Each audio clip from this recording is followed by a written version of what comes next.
I'm back. It's been a while, I know. 10 months to be exact. But I'm back now. And we're gonna react to some scary animated stories by I Am My Scary Tales. And I'm not gonna get scared. Let's get started. I'm a guy who lives in Bakersfield, California, and sells insurance for a living. I have to travel all the time for work, and that night wasn't supposed to be any different. Okay. I was heading back home from a client meeting up in Fresno and got onto Highway 99 South. If you've never been, Highway 99 is seriously isolated, with only flat farmland on both sides and total darkness for miles. But I'd made plenty of trips through the route to feel comfortable. I feel that. Around 10 at night, both my front tires blew out. The car swerved and I had to fight the steering wheel to pull over.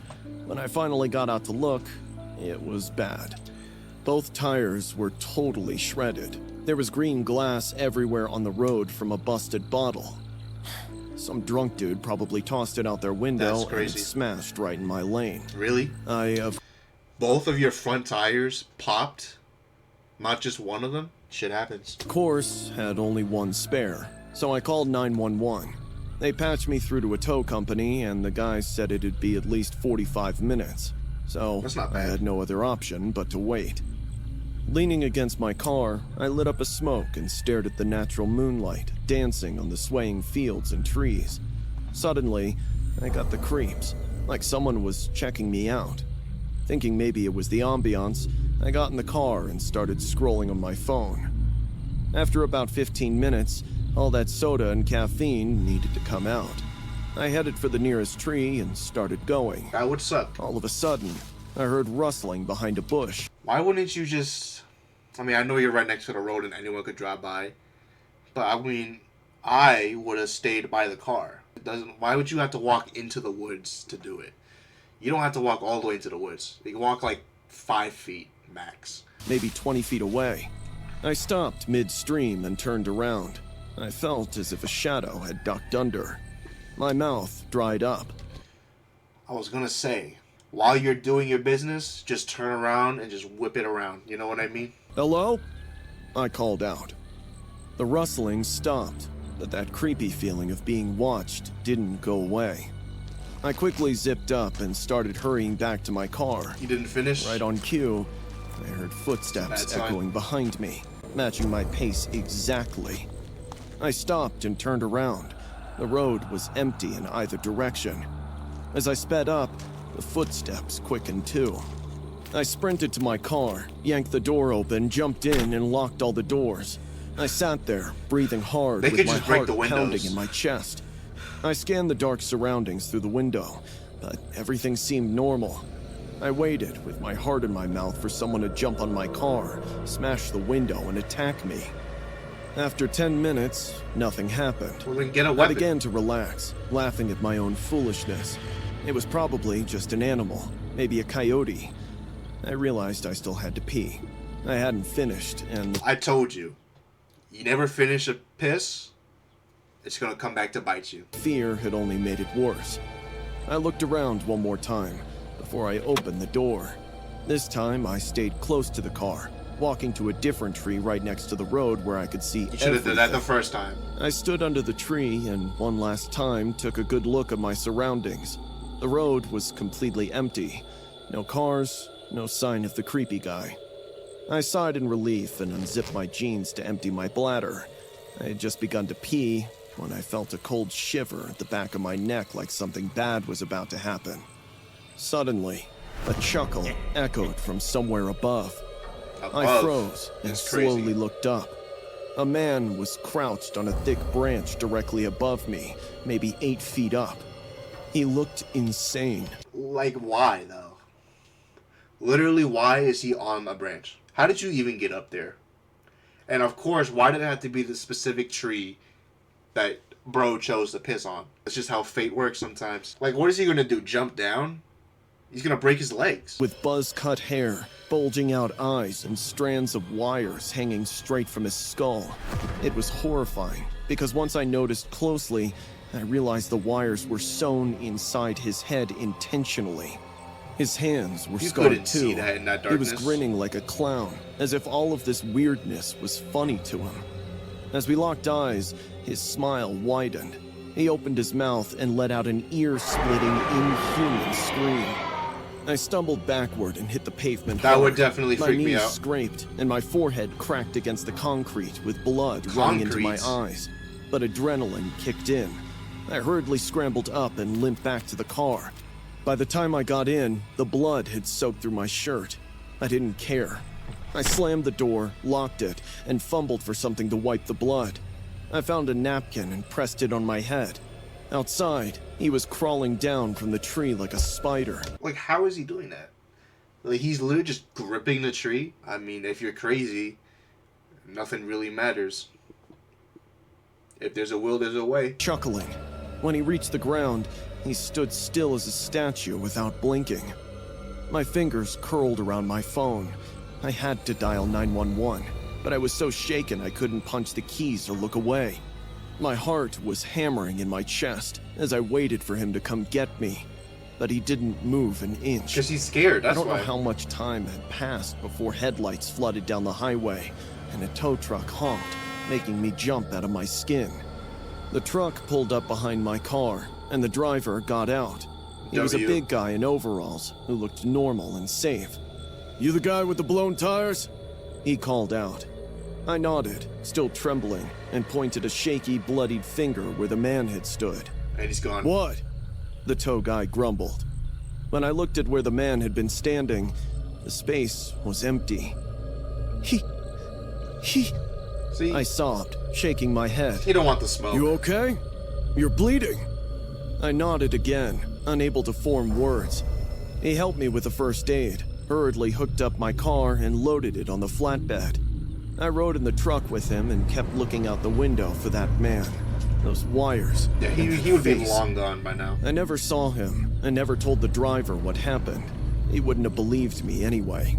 Yeah, he would have It has kicked you been out. a few months, and I have avoided driving alone at night, especially on empty highways, because I know he's still out there with the wires hiding in trees and waiting for the next stranded driver who is stupid enough to get out of their car. He was probably just pranking you, honestly.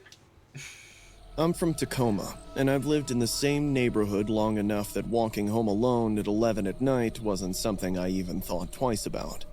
The night it happened, I was at my friend Jenna's house.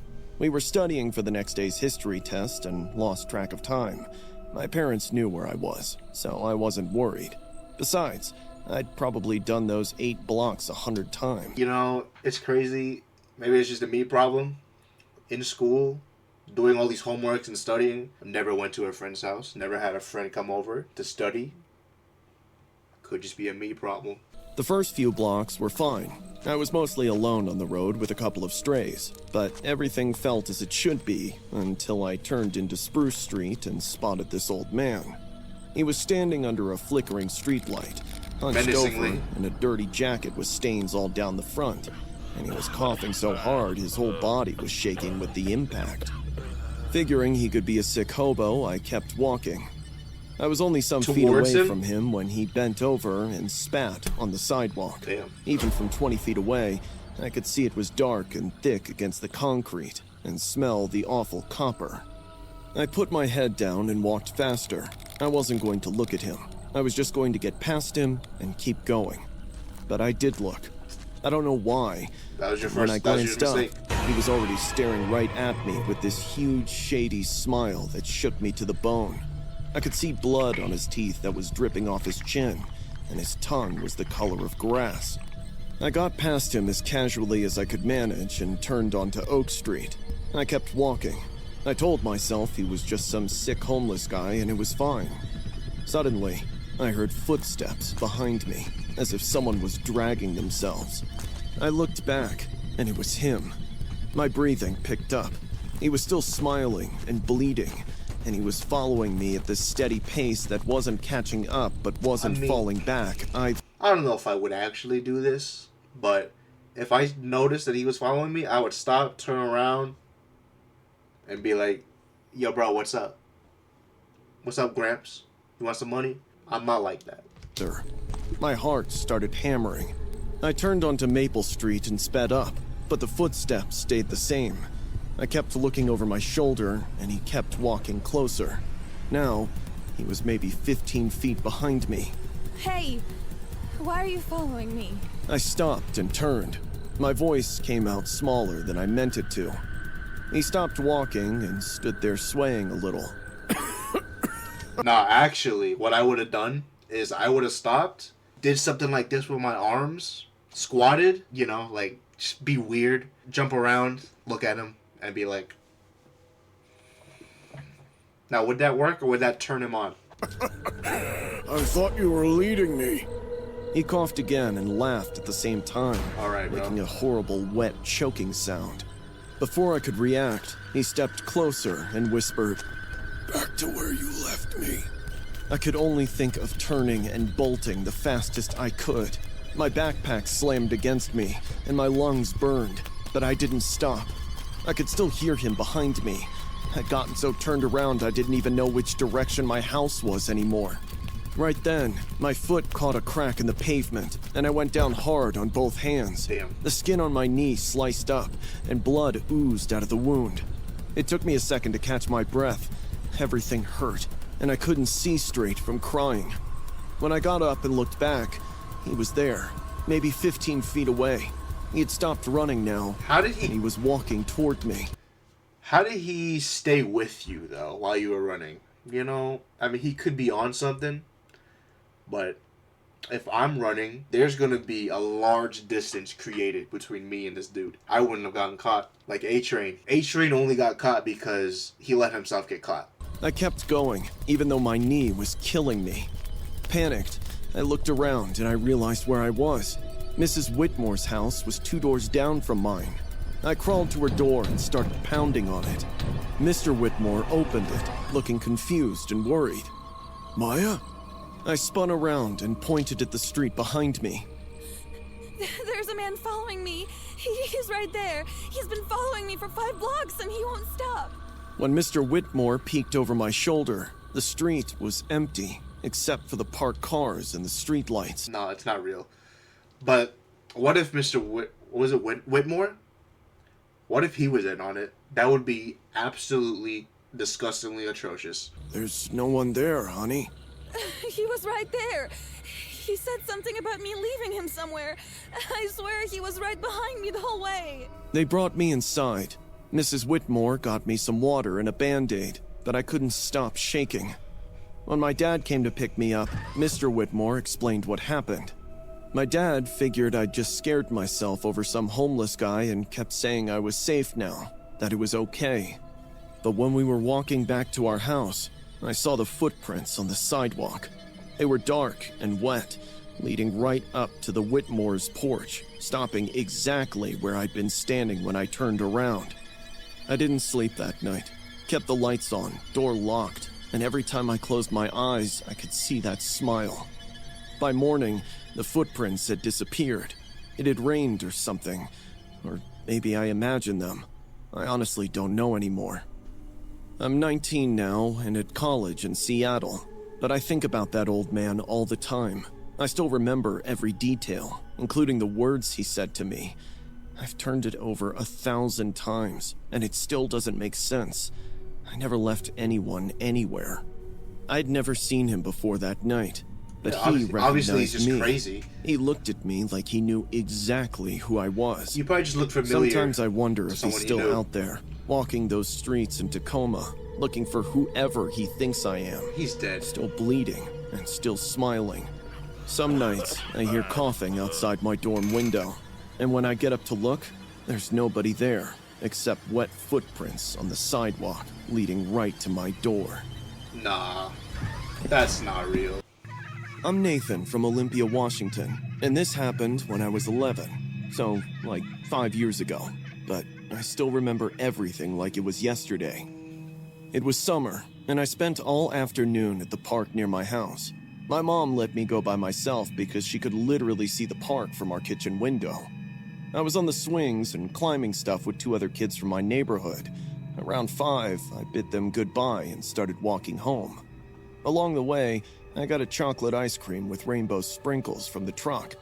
I was walking and eating it, being happy about life, until suddenly, the clouds burst and started pouring like crazy. Within That seconds, sucks. I got completely soaked through. I ducked under this huge cedar tree and stood there, watching my ice cream turn Why to didn't you just soup. go home? The rain was drumming hard against the leaves above me. Suddenly, my eyes fell on this woman across the street who was standing out there in the downpour without any cover. The weird thing was, she wasn't trying to get dry or anything. I wiped my face and looked closer. Her hair was all wet and stuck to her face. Her clothes were drenched and sticking to her body in this really weird way. And she wasn't shivering, even when the rain could really crush any other soul in her place. As I blinked, our eyes met, and she flashed me this unusually wide smile that showed me the whole inside of her mouth. I gulped and looked away because it was freaking me out, and tried to focus on my ice cream instead. I told myself she was just some random lady, and it was fine. When I looked back, she had vanished. See, like I looked what's... around, but couldn't see her anywhere. No way. Suddenly, Impossible. I saw her peeking out from behind a tree. I couldn't see her body, but her head was dangling out. She would... She was still There is no way she was able to get behind a tree like that quickly without me noticing. There's no way. No way. smiling. I took a step back, and she ducked behind the tree, only to peek out again like we were two friends playing peekaboo. My skin crawled, and my heart started pounding. She kept hiding and peeking out. She'd hide behind one tree, and then the next time she'd be behind another that was closer to me. I was so scared. That's not a person. That's a spirit. And you got lucky when you survived. That's literally the only explanation. I couldn't even move. Suddenly, she was behind the tree right next to mine. So close Right? I could have touched her. How if do I you not wanted see her to. move? My body started trembling. So, the thunder yeah. rumbled overhead. She leaned out and looked at me. Water was pouring off her, and I could see her eyes where hollow sockets stared back. Do you want to see a magic trick? She giggled. I screamed, threw my ice cream at her face, and bolted, even though I could hardly. That was kind of funny. I can't lie. I could just imagine that. Okay, that was good. That was good. I screamed, threw my ice cream at her face, and bolted, even though I could hardly see past my own footsteps. I ran for a really long time. My shoes kept slipping on the wet ground, and my clothes were so heavy that it was an effort to drag them. Finally, I had to stop because I couldn't breathe anymore. I stood under another tree and tried to catch my breath while looking around, trying to see if she followed me. And she was there, standing across the road again, in the same exact spot where she was earlier. Do you still want to see a magic trick? She yelled, smiling at me. You are the magic trick. Like, how else did you get there so quickly? I shook my head and backed away from her. No, leave me alone! I sobbed. She put her hands on her face and grabbed her jaw. I watched horrified as she started pulling and stretching her mouth wider and wider until her mouth ripped open. She tore it all the way back to her ears. I could see the skin tearing, and there was a ton of blood pouring out, mixing with the rain and running down her body. Through all of this, she kept laughing with this horrible gurgling sound. I screamed, cupping my eyes with my palms. I watched her creep closer, playing with When her did you jaw learn you could do until this? Everything went black. When I woke up, I was on the ground in the mud. This older guy was standing over me, looking really worried. Kid, are you okay? Can you hear me? He was saying. I sat up and looked around. The rain had stopped, and everything was quiet with just puddles everywhere.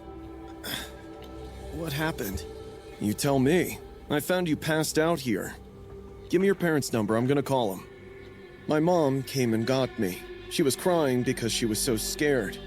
The guy told her where he found me, which was 2 blocks from the park. They took me home, got me into dry clothes and put me in bed, but that night, I got a really bad fever. I was seeing things because of it. I kept seeing that woman and her torn mouth, and hearing her laugh over and over. The fever lasted for a whole week. My mom took me to the doctor twice, but they said it was just a virus. I mean, you were in the rain. And I'd get better. Eventually, the fever went away, and I did get better, but I never told anyone what I really saw. I mean, I would who have. would believe me? I was 11, and they just think I made it up or hallucinated or something. You probably I'm did. 16 now and still live in Olympia, but I don't go to that park anymore. I don't walk on those You're streets. too grown for it. And when it rains really hard, I stay inside no matter what. Because when it's raining, I'll look out the window and she'll be standing across the street with water pouring down on her, smiling.